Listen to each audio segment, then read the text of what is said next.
বন্যায় ক্ষতিগ্রস্ত প্রতিটি পরিবারের পুনর্বাসন নিশ্চিত করবে সরকার, এমন কথা জানিয়েছেন বিদ্যুৎ ও জ্বালানি প্রতিমন্ত্রী অনিন্দ্য ইসলাম অমিত। দুপুরে খাগড়াছড়িতে বন্যা পরবর্তী পরিস্থিতি দেখতে গিয়ে এ কথা বলেন তিনি। খাগড়াছড়ি সার্কিট হাউসে বিভিন্ন পক্ষের সাথে মতবিনিময় শেষে প্রতিমন্ত্রী সাংবাদিকদের বলেন, বন্যায় সব ক্ষতিগ্রস্তদের পাশে আছে সরকার। ক্ষয়ক্ষতির পরিমাণ নিরূপণ এবং ক্ষতিগ্রস্তদের সঠিক তালিকা তৈরিতে সমন্বিতভাবে কাজ চলছে বলেও উল্লেখ করেন অনিন্দ্য ইসলাম অমিত। স্থানীয় সংসদ সদস্য উবাইদুল ভুইয়া, জেলা প্রশাসক আনোয়ার সাদাত বৈঠকে উপস্থিত ছিলেন।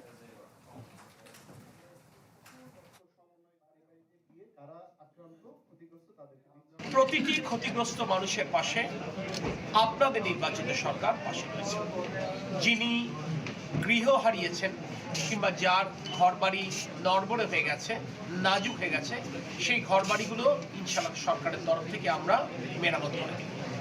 যারা কৃষি ফসল হারিয়েছেন, যাদের মাছের ক্ষেত তলিয়ে গেছে কিংবা গবাদি পশু ক্ষতিগ্রস্ত হয়েছে, আমরা ইনশাআল্লাহ তাদের ক্ষতি সংশ্লিষ্ট দপ্তরের মাধ্যমে পুষিয়ে দেওয়ার চেষ্টা করব। সড়ক ব্যবস্থা অর্থাৎ অবকাঠামো যে ক্ষয়ক্ষতি হয়েছে, সেই ক্ষয়ক্ষতি অর্থাৎ দ্রুততম মেরামতের মাধ্যমে কিভাবে এই খাগড়াছড়িবাসীকে স্বাভাবিক জীবনে ফিরিয়ে আনা যায়, সে ব্যাপারে আমরা সর্বতভাবে চেষ্টা করব।